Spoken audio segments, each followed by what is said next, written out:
This is the most M. Night Shyamalan Spielberg's ever been. Yesterday, I went to the theaters to check out Disclosure Day by Steven Spielberg, one of my most anticipated movies of the year, and now walking out of it, I am still gathering my thoughts to this very moment because I think this is a very weird movie. When I heard that Spielberg is going back to his science fiction roots and making his first science fiction movie in a long time with Disclosure Day, I was so excited. Now that I've seen the movie, I can say this. This project feels different in comparison to a lot of the other movies in Steven Spielberg's filmography, and I feel like that's for better or worse depending on how you see it. As I said before, this movie felt more like an M. Night Shyamalan movie than it felt like a Spielberg movie. From the progression of the story as a whole, to the twists and turns, to the presentation of the story, it feels a lot like an M. Night Shyamalan movie. So if you don't like M. Night Shyamalan movies, I don't think you'd like this, but I feel like a lot of people who are fans of M. Night Shyamalan's work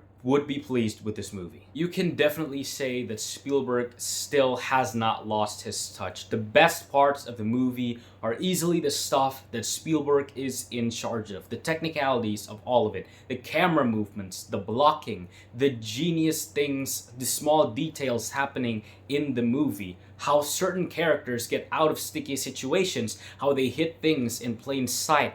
All of the movie magic stuff, especially in the third act, is thanks to Steven Spielberg, who I don't think has lost his touch at all. David Cope, on the other hand, I'm not so sure, because the screenplay does feel a bit disjointed and clunky here and there. I feel like I appreciate it more than I like it. I do appreciate the things that they try to say, but I feel like it's scattered all over the place, and in the end, I really did wish that they could tie it up together more smoothly. But then again, that may be the point of the screenplay, because the movie is all about chaos. It's about how uncomfortable the truth is, and I think when it comes to the paranoia, it was expressed really well. I really like this cast of characters. I like what each of them brought to the table, and I think they meshed together really well. I think that this may be one of Emily Blunt's best performances, and she's easily the best in the movie. Colin Firth was also incredible. I'm so happy to see Josh O'Connor in a leading role again, and I'm always happy to see Colman Domingo. I will say this, I think that some of the marketing is misleading, and it felt a lot more different than what was in the movie. A lot of the stuff